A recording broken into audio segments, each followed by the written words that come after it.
बिस्मिल्लाहिर्रहमानिर्रहीम अस्सलामुअलैकुम। Chapter number 17 का question number 49। An insurance company wants to determine whether a policy holder's age is independent of whether or not the policy holder has file and accident claim. Study of 1000 of its policy holder gave the following result. ये हमारे पास एक table है जिसमें हमारे पास as की सूरत में columns में values हैं अंडर 25 की 2 और 25 से 40 की एज की हमारे पास 2 वैल्यूज़ हैं कॉलम की सूरत में, और 40 से 55 की हमारे पास 2 वैल्यूज़ हैं, ओवर 55 की हमारे पास 2 वैल्यूज़ हैं, और रो की सूरत में हमारे पास रिपोर्टेड क्लेम्स की 4 वैल्यूज़ हैं और नो क्लेम्स की भी 4 वैल्यूज़ हैं। इसमें हमने फाइंड क्या करना है, test the hypothesis at 0.05 level of significance, यानी लेवल ऑफ सिग्निफिकेंस हम 0.05 यूज़ करेंगे। That the claim status is independent of the policy holder age. इसमें हमारे पास H0 की वैल्यू गिवन है यहाँ से, the claim status is independent of the policy holder age, इसको हम H0 में लिखेंगे। अब हम आते हैं इसके सोल्यूशन की तरफ। फर्स्ट स्टेप है H0 जो मैंने आपको बताया था, the claim status is independent of the policy holder age. Second है H1, ये H0 का अल्टरनेटिव होता है, इसमें हम लिखेंगे the claim status at age और नॉट इंडिपेंडेंट। सेकेंड है लेवल ऑफ सिग्निफिकेंस। तो लेवल ऑफ सिग्निफिकेंस हमारे पास क्वेश्चन में गिवन है alpha which is equal to 0.05। Third step है टेस्ट स्टैटिस्टिक्स। क्योंकि ये क्वेश्चन हम काई स्क्वायर डिस्ट्रीब्यूशन का कर रहे हैं, जिसमें हम लिखेंगे काई स्क्वायर नीचे CAL यानी कि chi square calculated which is equal to summation I से 1 R तक और समेशन J से 1 C तक। R मीन का रोज और C मीन्स का कॉलम। इसमें हम I से 1 R और J से 1 C क्यों यूज़ कर रहे हैं, उसकी वजह यह है कि ये हमारे पास क्वेश्चन रोज और कॉलम की सूरत में है। OIJ माइनस EIJ का square over EIJ। O mean के ऑब्जर्व्ड वैल्यू और E मीन के आपकी एक्सेप्टेड वैल्यू। नीचे मैंने लिखा है D.F। D.F मीन के आपका डिग्री ऑफ फ्रीडम। क्वेश्चन रोज और कॉलम की सूरत में है, जिसकी वजह से हम लिखेंगे R-1 और C-1। फोर्थ स्टेप है कैलकुलेशन। तो इस कैलकुलेशन को सॉल्व करने से पहले मैं आपको बुक की तरफ लेके आता हूँ और आपको बताऊंगा कि आपने इन कैलकुलेशन को कैसे सॉल्व करना है। ये देखिएगा, ये आपके पास एक टेबल है, ये जो आपके पास अंडर 25 में 2 वैल्यूज़, 25 से 40 तक 2 वैल्यूज़ और 40 से 55 तक 2 वैल्यूज़ और ओवर 55 की आपको वैल्यूज़ नज़र आ रही हैं। आपने इन वैल्यूज़ को ऐड करना है कॉलम की सूरत में भी और रोज की सूरत में भी। और दूसरी बात यह है, ये जो आपके पास वैल्यूज़ गिवन है ये बेसिकली ऑब्जर्व्ड वैल्यू है जिसको हम O का नाम देते हैं, और जो एक्सेप्टेड वैल्यू है जिसको हम E का नाम देते हैं वो हम खुद फाइंड करेंगे। सबसे पहले आपने इसको ऐड करना है, यानी 93 और 150 इसको हम अगर ऐड करें तो इसकी वैल्यू बनती है 208। अब 72 और 155 को ऐड करें तो इसकी वैल्यू बनती है 227। 53 में अगर हम 265 को ऐड करें तो इसकी वैल्यू बनती है 318। 63 में 184 को ऐड करें तो इसकी वैल्यू बनती है 247। अब हमने इसको रोज की सूरत में ऐड करना है, यानी 93, 72, 53 और 63, तो इसकी ऐड करने के बाद वैल्यू बनती है 281। अब नेक्स्ट हमारे पास रोज है नो क्लेम की। अगर इन 4 वैल्यूज़ को हम ऐड करें तो उसकी हमारे पास वैल्यू बनती है 719। अब हम जो ऑब्जर्व्ड वैल्यू गिवन थी उसको ऐड किया है, जो हमारे पास इसका सॉल्यूशन आया है इसको हम यूज़ करते हुए अपनी एक्सेप्टेड वैल्यू जो मैंने ये टेबल बनाया इससे हम फाइंड करेंगे। तो इन वैल्यूज़ को आपने कैसे फाइंड करना है इसके बारे में मैं आपको बताता हूँ। आपने अंडर 25 का जो सॉल्यूशन आया इसको यूज़ करते हुए इस टेबल को कंप्लीट करना है। कैसे करना है, आपने इस फर्स्ट वैल्यू को जो 208 है इसको मल्टीप्लाई करना है इस फर्स्ट वैल्यू से जो 281 है और डिवाइड करना है 1000 के ऊपर। अगर आप इनको मल्टीप्लाई और डिवाइड करेंगे तो इसकी आपके पास वैल्यू बन जाएगी 58.45। अब आपने दोबारा 208 को इस सेकंड वैल्यू से मल्टीप्लाई करना है और आपने डिवाइड इस वैल्यू के ऊपर करना है जो आपके पास 1000 है। मल्टीप्लाई डिवाइड करने के बाद आपके पास इसकी वैल्यू बन जाएगी 149.55। अब ये टेबल कंप्लीट हो गया। अब 25 से 40 तक जो वैल्यूज़ का आंसर आया वो आया 227। अब आपने 227 को इस फर्स्ट वैल्यू से मल्टीप्लाई करना है और डिवाइड आपने 1000 के ऊपर करना है, तो उसकी वैल्यू बन जाएगी 63.79। अब दोबारा 227 की सेकंड वैल्यू से मल्टीप्लाई करना है और डिवाइड करना है 1000 के ऊपर, तो मल्टीप्लाई डिवाइड करने के बाद इसकी वैल्यू बनेगी 163.21। अब ये टेबल भी कंप्लीट हो गया। अब इसकी बारी है, तो इसकी हमारे पास आंसर आता है 318। इसको मल्टीप्लाई करना है 281 से और डिवाइड करना है 1000 के ऊपर। मल्टीप्लाई डिवाइड करने के बाद इसकी वैल्यू बनेगी 89.36। अब 318 को सेकंड वैल्यू से मल्टीप्लाई करना जो है 719, डिवाइड करना 1000 के ऊपर, तो इसकी वैल्यू बनेगी 228.64। तो ये हमारा टेबल कंप्लीट हो गया। अब लास्ट की बारी है ओवर 55 की, तो इसका मेरे पास वैल्यू का आंसर आता है 247। पहले हम 247 को मल्टीप्लाई करेंगे 281 से और हम डिवाइड करेंगे 1000 के ऊपर, तो इसकी हमारे पास वैल्यू आ जाएगी मल्टीप्लाई डिवाइड करने बाद 69.41। अब 247 को सेकंड वैल्यू से मल्टीप्लाई करेंगे और डिवाइड करेंगे 1000 के ऊपर, तो मल्टीप्लाई डिवाइड करने के बाद इसकी वैल्यू बनेगी 177.59।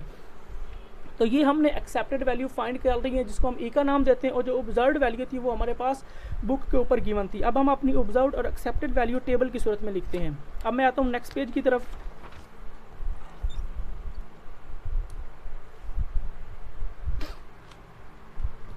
आप देखिएगा, अब मैं आपको फर्स्ट बुक की तरफ लेके आता हूँ। ये मैंने लिखा है ओ मीन कि आपकी ऑब्जर्व्ड वैल्यू। ऑब्जर्व्ड वैल्यू वो है जो हमारे पास बुक के ऊपर गिवन थी। अब जो नेक्स्ट इंपॉर्टेंट कॉन्सेप्ट है वो ये है कि अगर आपने इस ओ यानी कि ऑब्जर्व्ड वैल्यू को अगर कॉलम की सूरत में लिखना है, ये जो आपको नज़र आ रहे हैं कॉलम 4, तो फिर आप ई की वैल्यू को भी कॉलम की सूरत में लिखेंगे। अगर आप ओ की वैल्यूज़ को रोज़ की सूरत में लिखना चाहते हैं तो फिर आपको ई की वैल्यू भी रोज़ की सूरत में लिखनी पड़ेगी। अब मैं ऑब्जर्व्ड वैल्यू है जो हमारे पास बुक के ऊपर गिवन, इसको कॉलम की सूरत में लिख रहे हैं, तो हम ई की वैल्यू को भी कॉलम की सूरत में लिखेंगे। अब मेरे पास कॉलम की सूरत में फर्स्ट आएगा 93 और फिर आएगा 115, तो मैंने इन दोनों वैल्यूज़ को लिख दिया है। सेकेंड कॉलम में 72 और 155, तो फिर मैंने इसको लिखा है। और थर्ड कॉलम में है 53 और 265। फोर कॉलम में है 63 और 184। अब जो ऑब्जर्व्ड वैल्यू थी जो बुक के ऊपर गिवन थी, इसको मैंने कॉलम की सूरत में लिखा है। और ये ई वैल्यू जो मैंने एक टेबल बना के फाइंड की, अब मैं इसको भी कॉलम की सूरत में लिखूंगा। अब हम आते हैं अपने पिछले पेज के ऊपर। अब हमारे पास कॉलम में 2 वैल्यूज़ आई थी 58.45 और 149.55, तो मैंने इन 2 वैल्यूज़ को तरतीब के साथ लिख दिया है। अब नेक्स्ट इसको, इन दोनों वैल्यूज़ को हम कॉलम की सूरत में लिखेंगे 63.79 और 163.21। नेक्स्ट हमारे पास 89.36 और 228.64।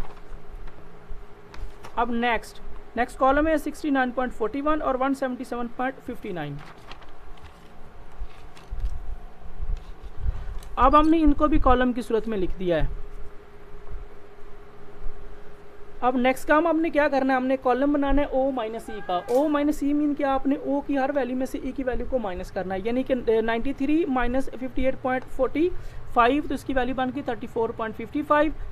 115 माइनस 149.55, इसकी वैल्यू बन गई माइनस 34.55। 72 माइनस 63.79, इसकी वैल्यू बन गई 8.51। 155 माइनस 163.21, तो वैल्यू आ गई माइनस 8.21। 53 माइनस 89.36, तो इसकी वैल्यू आ गई माइनस 36.36। 265 माइनस 228.64, तो उसकी वैल्यू बन गई 36.36। 63 माइनस 69.41, तो वैल्यू बन गई माइनस 6.41।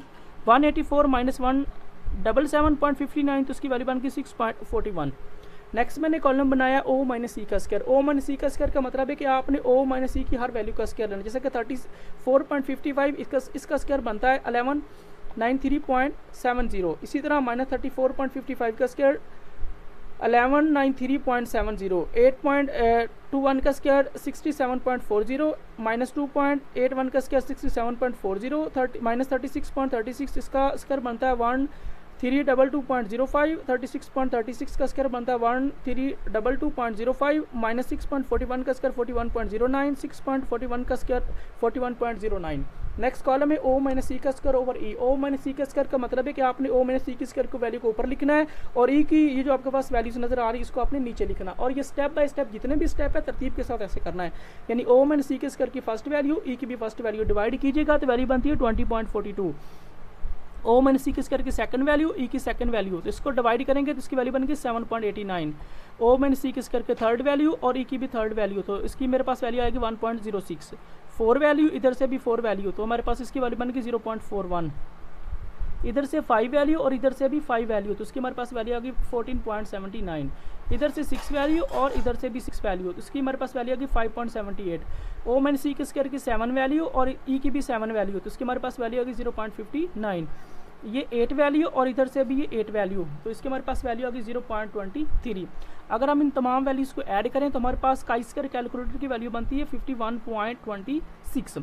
यहाँ पे मैंने काई स्क्वायर कैलकुलेटर क्यों लिखा है, जो काई स्क्वायर कैलकुलेटर है वो बराबर ही होता है ओ माइनस सी के स्क्वायर ओवर ई के। 5 स्टेप है हमारे पास क्यूटी का रीजन, क्योंकि क्वेश्चन हम काई स्क्वायर डिस्ट्रीब्यूशन का कर रहे हैं तो हम काई स्क्वायर डिस्ट्रीब्यूशन की क्यूटी का रीजन यूज़ करेंगे, यानी काई स्क्वायर कैलकुलेटर ग्रेटर है काई स्क्वायर अल्फा इंटू न्यू।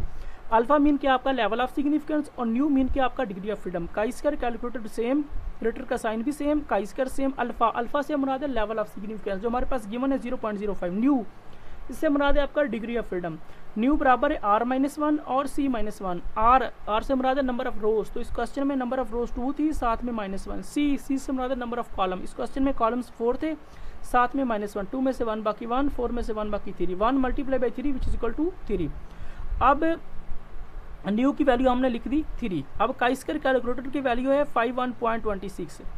अब नेक्स्ट ये लिखा हुआ काई स्क्वायर 0.05 इंटू 3। इस काई स्क्वायर का मतलब है कि आपने काई स्क्वायर डिस्ट्रीब्यूशन के टेबल में जाना है और 0.05 को आपने 3 के टेबल में चेक करना है। अब हम बुक की तरफ आते हैं और टेबल में अपनी वैल्यू चेक करते हैं। 0.05 इंटू 3 ये है हमारे पास 0.05 और ये 3 और ये 3 इसकी वैल्यू बन रही है 7.82, तो ये मैंने वैल्यू लिख दी है 7.82। 6 स्टेप है कंक्लूजन, ये आपकी इस स्टेप के ऊपर डिपेंड करता है। अगर आपकी काई स्क्वायर कैलकुलेटर की वैल्यू बड़ी आ रही है, साथ वाली वैल्यू छोटी आ रही है, तो उसका मतलब होता है वी रिजेक्ट एच नॉट। अगर काई स्क्वायर कैलकुलेटर की वैल्यू छोटी आ रही है और साथ वाली वैल्यू बड़ी आ रही है तो उसका मतलब होता है वी एक्सेप्ट एच नॉट। अब हमारी काई स्क्वायर कैलकुलेटर की वैल्यू बड़ी आ रही है और जो साथ वाली वैल्यू है ये छोटी आ रही है, तो उसका मतलब है we reject H naught. 6 step conclusion, so we reject H naught, हम एच नॉट को रिजेक्ट करते हैं। उसकी मैंने रीजन भी बताई है, because the value of chi square calculated, मेरे पास जो काई स्क्वायर कैलकुलेटेड की वैल्यू आई है is greater than chi square alpha into nu, वो chi square alpha into new की इस वैल्यू से बड़ी आई है, जिसकी वजह से हम इसको रिजेक्ट करते हैं।